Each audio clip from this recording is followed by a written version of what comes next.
નમસ્કાર વિદ્યાર્થી મિત્રો, આજે આપણે ધોરણ 9માં ગણિત વિષયનું વાર્ષિક પરીક્ષા માટેનું જે એસાઇનમેન્ટ છે એમાં વિભાગ બીમાં ચેપ્ટર નંબર 3 અને 4ના દાખલા જોઈશું. જેમાં ચેપ્ટર નંબર 3માં પહેલો દાખલો છે મિત્રો કે એક જંગલ સુરક્ષા અધિકારીએ રીંછના વિસ્તારને આલેખમાં રજૂ કરેલ છે. ઉગમ બિંદુ અધિકારીના કંટ્રોલ રૂમનું સ્થાન દર્શાવે છે. મતલબ કે આ જે ઉગમ બિંદુ O છે એ શું છે કે અધિકારીની ઓફિસનું કંટ્રોલ રૂમનું સ્થાન દર્શાવે છે. હવે અહીંયા એમ કીધું છે કે એક્સ અને વાય બે રોડ છે. આ એક્સ અક્ષ અને વાય અક્ષ એ બંને શું છે? આના રોડ છે. તો અહીંયા પ્રશ્ન આપ્યા છે, એ પ્રશ્નને આધારે જવાબ આપવાના છે. તો એમ પૂછ્યું છે કે કયું રીંછ રોડ એક્સથી સૌથી વધુ નજીક છે? તો રોડ એક્સ એટલે કયો? આ રોડ એક્સ છે. હવે રોડ એક્સની સૌથી નજીકમાં નજીક રીંછ કયું છે? તો રીંછ નંબર 415. તો આપણો જવાબ કેટલો થશે અહીંયા કે રીંછ 415 શું છે? સૌથી નજીકનું અંતર છે. ત્યાર પછી બીજો પ્રશ્ન છે કે કયું રીંછ રોડ વાયથી સૌથી દૂર છે? તો રોડ વાય એટલે કે આવ્યો અને સૌથી દૂર કયું છે? તો એક રીંછ અહીંયા છે. આ વાય રોડ છે એમાંથી 1 2 અને આ 3 અને આ 4. બરોબર. આમાં સૌથી દૂર કયું છે? તો રીંછ નંબર 389. એ શું છે? સૌથી દૂરનું અંતર છે. બાકી બધા કેવા છે? નજીકના અંતર છે. ક્લિયર? તો રીંછ નંબર 389. દૂરમાં દૂર કયું હતું? તો કે રીંછ નંબર, આ નંબર આપે છે રીંછના, રીંછ નંબર 389 દૂર છે. ક્લિયર મિત્રો? તો અહીંયા આપણો આ પહેલો દાખલો પૂર્ણ થાય છે. ત્યારબાદ આગળનો બીજો દાખલો જોઈએ. તો બીજા દાખલામાં કીધું છે કે આકૃતિમાં વાય અક્ષને સમાંતર, આકૃતિમાં વાય અક્ષને સમાંતર 3 એકમ અંતરે LM રેખા દોરી છે. તો આ જે વાય અક્ષ છે એટલે કે આ વાય અક્ષ એને સમાંતર એટલે કે એનાથી 3 એકમ દૂર, આ 1 2 અને 3 એકમ દૂર LM રેખા દોરેલી છે. આ જે ઊભી રેખા છે. તો નીચેના પ્રશ્નોના જવાબ આપો. જેમાં કીધું છે કે બિંદુઓ P અને Q ના યામ શું છે? બિંદુ P અને Q ના યામ શું છે? તો બિંદુ P ક્યાં છે? આ જગ્યા પર. તો બિંદુ P નું યામ મારે લખવું હોય તો શું લખાશે અહીંયા કે બિંદુ P જે x અક્ષ પર કેટલું છે? 3 અને y અક્ષ પર કેટલું છે? 2. એટલે કે 3 2 યામ થશે. તો P ના યામ કેટલા થશે? P બરાબર 3 2 થાય. ક્લિયર? હવે Q યામ છે. Q ક્યાં છે? તો આ જગ્યા પર. x અક્ષ પર કેટલું છે? 3 અને y અક્ષ પર કેટલું છે? -1. તો Q ના યામ શું થશે? તો Q ના યામ થશે 3 - 1 થશે. ક્લિયર મિત્રો? ત્યારબાદ બીજો પ્રશ્ન છે, એમાં બિંદુઓ L અને M ને કોટીનો તફાવત કેટલો છે? તો કે L એટલે કે આ જે બિંદુ છે અને M, આ બે વચ્ચેનું અંતર કેટલો છે એ શોધવાનું છે. તો L એટલે M એટલે ક્યાં છે કે -3 પર અને L ક્યાં છે? +4 પર. તો જોઈએ આપણે. તો 1 2 3 4 5 6 અને 7 કેટલા અંતર દૂર છે? તો 7 એકમ દૂર છે. તો અહીંયા તફાવત કેટલો થાય? તો કે તફાવત 7 થાય. ક્લિયર મિત્રો? તફાવત કેટલો થાય? 7 થશે. તો આપણો અહીંયા બીજો દાખલો પણ પૂર્ણ થાય છે મિત્રો. એકદમ સહેલા દાખલા છે ચેપ્ટર સેક્શન બીમાં. ત્યાર પછી આપણને ત્રીજો એક દાખલો, નીચેની આકૃતિ જોઈ આપેલા પ્રશ્નોના જવાબ આપો. આલેખની એક આકૃતિ આપી છે જેમાં લખ્યું છે કે વાય અક્ષથી 3 એકમ લંબ અંતરે આવેલા બિંદુઓના નામ અને યામ લખવાના છે. તો વાય અક્ષ ક્યાં છે? આયરું. એનાથી 3 એકમ દૂર હોય, 3 એકમ દૂર હોય તેવા યામના નામ લખવાના છે. તો વાય અક્ષથી 3 એકમ દૂર એટલે કે એક્સ અક્ષ પર અહીંયા જો કયા છે? તો એક આ આખો છે. તો અહીંયા શું આવે છે? જે આવે છે. ક્લિયર? તો લખશું પહેલું જે યામ. બરોબર. અને જેના યામ કેટલા છે?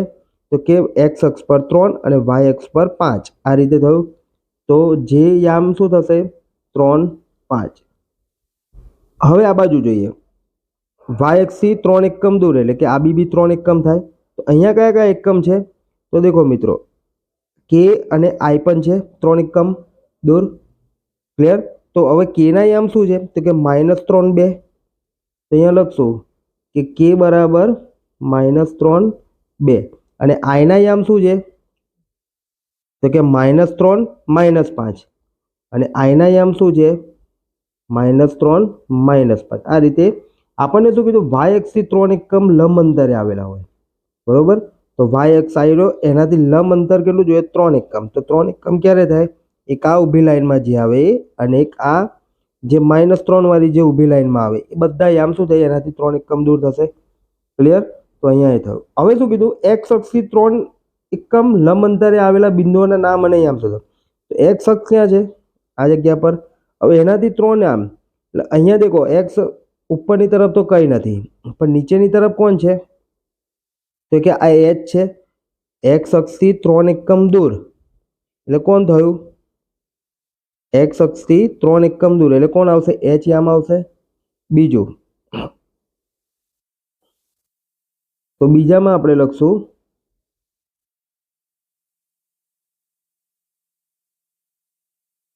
એક સેકન્ડ, અહીંયા આપણે યામ એક ખોટો લખ્યો છે, પહેલા એ યામ સુધારી લઉં. મિત્રો અહીંયા આપણે કે યામ છે ને એ 3 3 થશે, કારણ કે કે યામનું બિંદુ ક્યાં છે?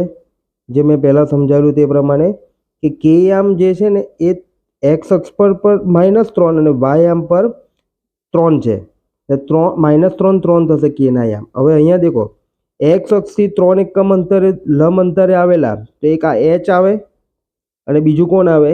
કે આવે. ક્લિયર? તો બે યામ થશે, એક એચ. એચના કેટલા છે? તો કે એચના છે 4 - 3 અને કેના શું છે?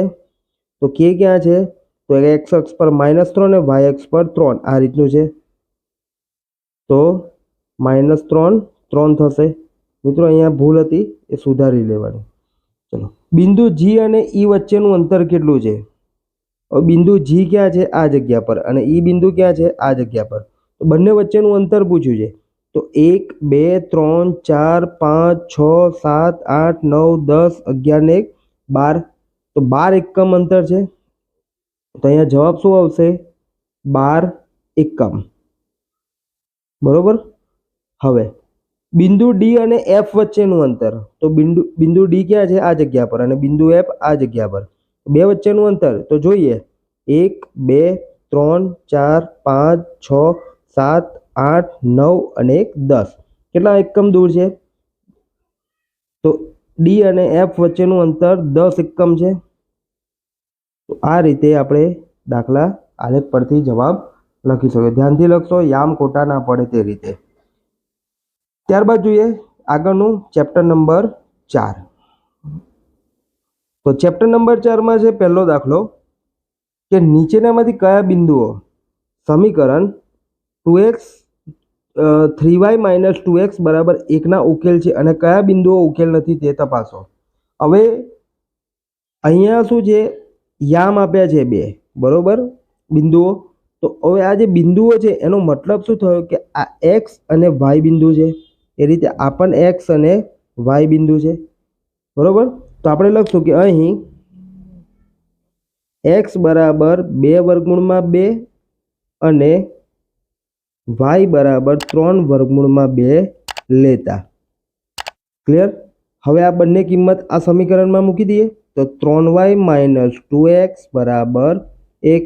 ચલો, y બરાબર કેટલા હતા? 3√2 ઓછા 2 કૌંસની અંદર 2√2 બરાબર 1. 3 તરી 9√2 ઓછા 2 દુ 4√2 બરાબર 1. તો અહીંયા કેટલું થશે? 9√2 માંથી 4√2 બાદ કરે એટલે કેટલા આવે? 5√2 જવાબ આવે બરાબર 1. તો કે બંને બાજુ સરખી થતી નથી, એટલે શું થશે? કે ઉકેલ નથી. બરોબર, ઉકેલ નથી એમ લખો તો પણ ચાલો, અથવા તો અહીં 2√2 અને 3√2 બિંદુ એ સમીકરણ 3y - 2x = 1 નો ઉકેલ નથી. આ રીતે પણ લખી શકાય. ચલો, ત્યારબાદ બીજો દાખલો જોઈએ કે -1/2 0 બિંદુ -1/2 0 છે. તો લખશું કે અહીં x બરાબર કેટલા લઈશું? તો કે અહીં x બરાબર -1/2 અને y બરાબર 0 લેતા અથવા મૂકતા. સમીકરણ શું હતું? કે 3y માઇનસ 2x બરાબર 1 માટે વાયના સ્થાન પર કેટલા લઈ લઈએ 0 ઓછા 2 કૌંસની અંદર એક્સના સ્થાન પર -1 છેદમાં 2 બરાબર 1 3ને કોઈ બી 0 વડે ગુણીએ તો કેટલા થઈ જાય 0 ઓછા આ 2 અને આ 2 ગયા અંશછેદના તો વધ્યું શું -1 બરાબર 1 માઇનસ માઇનસ શું થઈ જાય +1 બરાબર 1 એટલે બરાબરની બંને બાજુ સરખી આવી ગઈ તો લખશું ઉકેલ છે અથવા તો લખીએ કે અહીં -1/2 0 એ સમીકરણ 3y માઇનસ 2x બરાબર 1 નો ઉકેલ છે ક્લિયર મિત્રો અહીંયા આપણો પહેલો દાખલો પૂરો થાય છે ત્યારબાદ આગળ જોઈએ દાખલા નંબર 2 અહીંયા આપણને એક સમીકરણ આપ્યું છે કે 4x બરાબર 5y પ્લસ 2 દ્વિચલ સુરેખ સમીકરણને પ્રમાણિત સ્વરૂપમાં દર્શાવો અને દર્શાવ્યા પછી a નો વર્ગ વત્તા b નો વર્ગ ઓછા c ના વર્ગની કિંમત મેળવો હવે તો દ્વિચલ સુરેખ સમીકરણ જે હોય દ્વિચલ સુરેખ સમીકરણ એનું પ્રમાણિત સ્વરૂપ શું છે તો કે ax વત્તા bx વત્તા c બરાબર 0 આ પ્રમાણિત સ્વરૂપ છે તો હવે આ જે સમીકરણ છે ને એને આ સ્વરૂપમાં લાવવાનું કરવાનું છે તો લખશું કે પ્રમાણિત સ્વરૂપ શું થશે 4x 5y વત્તા 2 ને બરાબરની સામે લઈ લીધી તો -5y અને +2 બરાબરની સામે જાય તો -2 બરાબર 0 આ આનું શું થયું પ્રમાણિત સ્વરૂપ થયું ક્લિયર હવે શું કીધું કે કિંમત શોધવાની છે કે a² પ્લસ હવે અહીંયા દેખો મિત્રો અહીંયા પહેલા કિંમત શોધી a ની કિંમત કેટલી છે તો અહીંયા આપણે આ સમીકરણ અહીંયા લખીએ તો કે ax વત્તા by અહીંયા y આવશે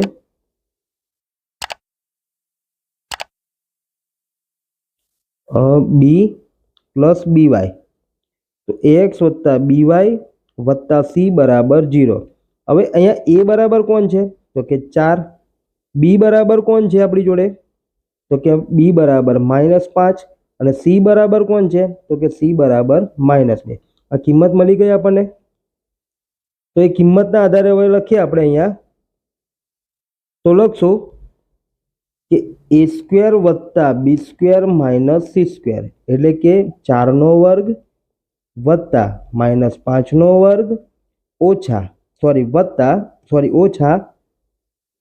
-c² છે એટલે -c કેટલા છે -2નો વર્ગ માટે 4નો વર્ગ 16 -5નો વર્ગ 25 ઓછા -2નો વર્ગ +4 ક્લિયર ચલો તો હવે 16 માંથી 4 જાય તો કેટલા રહે મિત્રો 16 માંથી આપણે ઇઝીલી 16 માંથી 4 જાય અથવા 25 માંથી 4 જાય તો 16 વત્તા 21 થાય આ રીતે કરીએ 16 વત્તા 21 25 માંથી 4 જાય તો 21 રહે એટલે 16 વત્તા 21 એટલે કેટલો જવાબ આવે 6 ને 1 7 ને 2 ને 1 3 એટલે 37 જવાબ આવશે આપણો ક્લિયર ને મિત્રો તો આપણી કિંમત કેટલી આવશે તો કે a² plus b² minus c² ની કિંમત કેટલી મળે છે 37 મળે છે તેવો જ દાખલો આગળ છે બીજો કે 2x માઇનસ 3y બરાબર 10 દ્વિચલ સુરેખ સમીકરણને પ્રમાણિત સ્વરૂપમાં દર્શાવો અને a plus 2b minus 3c ની કિંમત શોધો ખાસ ધ્યાન રાખવાનું કિંમત કોની પૂછી છે આપણને તો અહીંયા લખીએ કે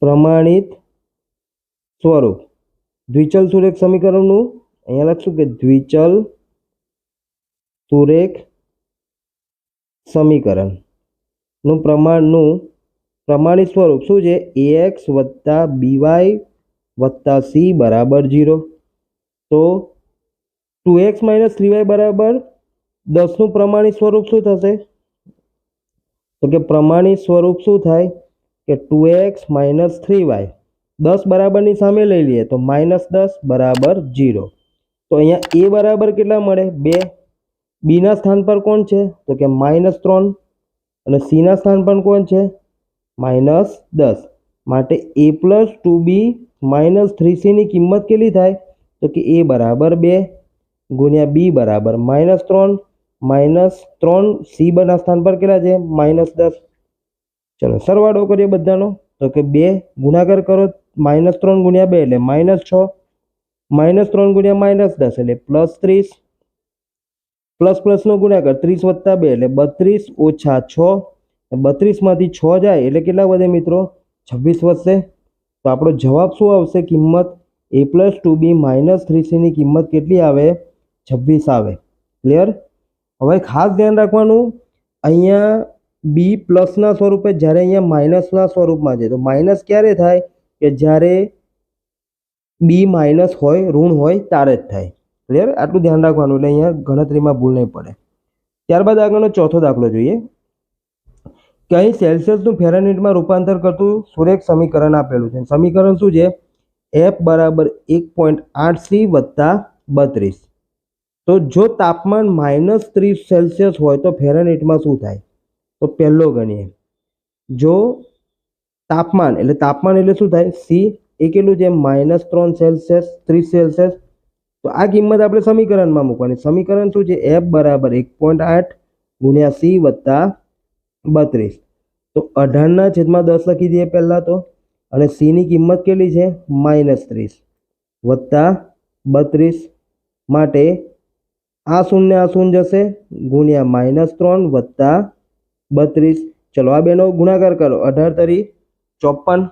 54 કેવા આવશે પ્લસ કે માઇનસ તો 18 તરી 54 અને પ્લસ માઇનસ -54 થાય +32. હવે -54 માં +32 ઉમેરો એટલે જવાબ કેટલો આવે 22 જવાબ આવે પણ કેવો આવે -22 અને આ શું મળ્યું -22 સેલ્સિયસ ફેરનહીટ મળ્યા. ક્લિયર મિત્રો. તો પહેલાનો જવાબ કેટલો આવે -22. હવે બીજું શું કીધું છે કે જો તાપમાન -58 ફેરનહીટ હોય તો અહીંયા f બરાબર કેટલા આવ્યા છે -58. તો કિંમત મૂકીએ સૂત્રમાં f બરાબર 1.8c + 32. તો -58 f ના સ્થાન પર મૂકી દીધા બરાબર 18/10 ગુણ્યા c + 32. તો હવે 32 ને બરાબરની સામે લઈ જઈએ. પહેલા શું લઈ જવાનું 32 ને તો -58 + 32 બરાબરની સામે જાય તો -32 બરાબર 18/10 ગુણ્યા c. હવે -58 - 32 એટલે કેટલા થશે -90 બરાબર 18/10 ગુણ્યા c. પછી આગળનું સ્ટેપ. હવે શું કરશું -90 જેમ છે તેમના તેમ ગુણ્યા આ 18/10 છે બરાબરની સામે જાય. હવે અહીંયા ગુણાંકમાં છે સામે જાય તો શું થાય અંશ છેદમાં જાય અને છેદ ક્યાં જાય અંશમાં જાય. આખી સંખ્યા પલટાઈ જાય બરાબર c થશે. ચલો 18 × 90. ક્લિયર. એટલે હવે માઇનસની નિશાની છે ધ્યાન રાખજો. 5 દાન 50 અને પણ 50 કેવા આવશે -50 બરાબર c. એટલે અહીંયા c કેટલું આપણે કેટલું મળ્યું સેલ્સિયસ કેટલું મળશે -50 ડિગ્રી મળે. ક્લિયર મિત્રો. તો બીજાનો જવાબ કેટલો આવશે સેલ્સિયસ આવે -50 અને પહેલામાં આવે -22 જવાબ થશે. તો આપણો આ ચોથો દાખલો અહીંયા પૂર્ણ થાય છે. ત્યારબાદ આગળ જોઈએ આપણે દાખલા નંબર 5. જો x બરાબર 5 અને y બરાબર 4 એ સમીકરણ 4x - ky બરાબર 10 નો એક ઉકેલ હોય તો k ની કિંમત શોધો. પહેલેથી આપણે કહી દીધું કે x બરાબર 5 અને y બરાબર 4 છે એ સમીકરણનો ઉકેલ છે જ. તો લખશું કે અહીં x બરાબર 5 અને y બરાબર 4 લેતા તો કિંમત મૂકશું. સૂત્ર શું હતું સમીકરણ 4x - ky બરાબર 10. ઉકેલ છે જ એમ કહી જ દીધું છે આપણને. માટે x ના સ્થાન પર કેટલા લઈ લઈએ 5 ઓછા k ગુણ્યા y એટલે y બરાબર કેટલા હતા 4 બરાબર 10. ચલો ગુણાકાર કરો 5 ચોક 20 20 ઓછા 4k બરાબર 10. માટે 20 ને બરાબર 20 જેમ છે તેમના તેમ રાખીએ 10 ને આમ લઈએ તો શું થશે -10 અને -4k ને બરાબરની આ બાજુ લઈ જઈએ તો શું થશે? +4k થઈ જાય, બરાબર +4k. ચલો 20 માંથી 10 જાય તો 10 બરાબર 4k. માટે k બરાબર શું થશે? 4 બરાબરની સામે જાય, ગુણાકારમાં છે તો ક્યાં જાય? ભાગાકારમાં. તો અહીંયા શું થશે? 5 દુ 10 અને 2 દુ 4. ના ખબર પડે તો આ રીતે 2 2 ગયા તો વધ્યા કેટલા? k બરાબર 5/2 વધ્યા. અને 5/2 k છે, આ જવાબ લખો તો પણ સાચો. અને હજુ આનો ભાગાકાર કરીને લખો તો 5/2 કેટલા થાય? 2.5 લખો તો પણ એ પણ સાચું જ કહેવાય. ક્લિયર મિત્રો? તો મિત્રો અહીંયા આપણા સેક્શન બી ના ચેપ્ટર નંબર 3 અને 4 ના દાખલા પૂર્ણ થાય છે. આભાર મિત્રો.